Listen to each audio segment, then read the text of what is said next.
Hi friends, నేను చేపల కూర అయితే వేసుకుని భోజనం చేస్తున్నాను. చేపలు అనేది ఎలా తింటారంటే ముళ్ళని అలాగేలా తింటారు. మేము గోదావరి అలా కాదు, ముక్క అంతా నోట్లో పెట్టేస్తాం, నోట్లోనే గీడింగ్ అయిపోద్ది. దేనికదే ఇది నోట్లో పెట్టినాను, తింటున్నాను ఫ్రెండ్స్.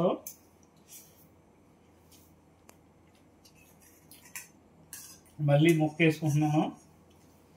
ఇదిగో ఫ్రెండ్స్, చాలా మంది చేపలు తింటాకే ముళ్ళు గురించి తినరు, జడిచిపోతారు. మాకు గోదావరి వాళ్ళు, మేము ఆంధ్ర వాళ్ళు చేపలు తింటాకి పెట్టింది పేరు.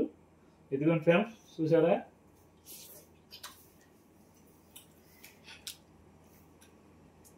మాకు ముళ్ళు అనేవి నోట్లో గీడింగ్ అయిపోతాయి. ఆ విధంగా అయితే మేము చేపలు తినేస్తాం. చేపలంగా ఇది తినేస్తాం అలాగా. సరే ఫ్రెండ్స్, వీటికి సపరేట్ అయిపోతాయి, నోట్లోనే దాన్ని సపరేట్ చేసేస్తాం. ముళ్ళే చేప ముళ్ళు వచ్చేసిన తిన్న చేప అంతా లోనకి వెళ్ళిపోతుంది. అది మా గోదావరి దగ్గర ఉన్న పెసలు ఏంటంటే నోట్లోనే చేప ముళ్ళు గీడింగ్ అయిపోద్ది. తింటాకే ఎటువంటి ఇబ్బంది ఉండదు. గొంతులో ముళ్ళు అడ్డుపెట్టుకొని లేకపోతే ఉత్తన్నం మింగాలి అలా అంటారా, మాకు అలా కాదు. చేప తిన్నాం అనుకో,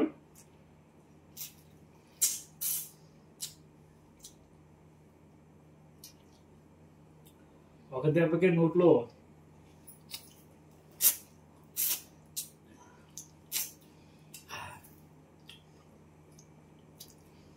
గీడింగ్ అయిపోయింది. ఇలా ఎన్ని ముక్కలైనా సరే ఆవలేవులుగా మేము తినేస్తాం. దాన్ని ముళ్ళు ఏరుకుని లేకపోతే అలాగే చేసి అలాగే ఉండదు. చేప ముక్క నోట్లో పెట్టేసుకుంటేనే నోట్లోనే ముళ్ళు గీడింగ్ అయిపోతాయి ఫ్రెండ్స్. ఆ రకంగా అయితే మేము తింటాం.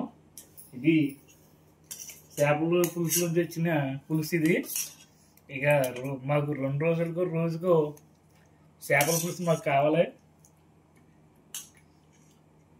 మాకు గోదావరి తర్వాత మాకు ఎర్రగాలం ఉంది. ఎర్రగాలంలో చేపలు పడతాయి. అయితే మాకు గోదావరి ఎర్రగాలంలో చేపలు చాలా టేస్ట్గా రుచిగా ఉంటాయి. చెరువుల్లో పెరిగినంత ఇదిగా ఉండవు.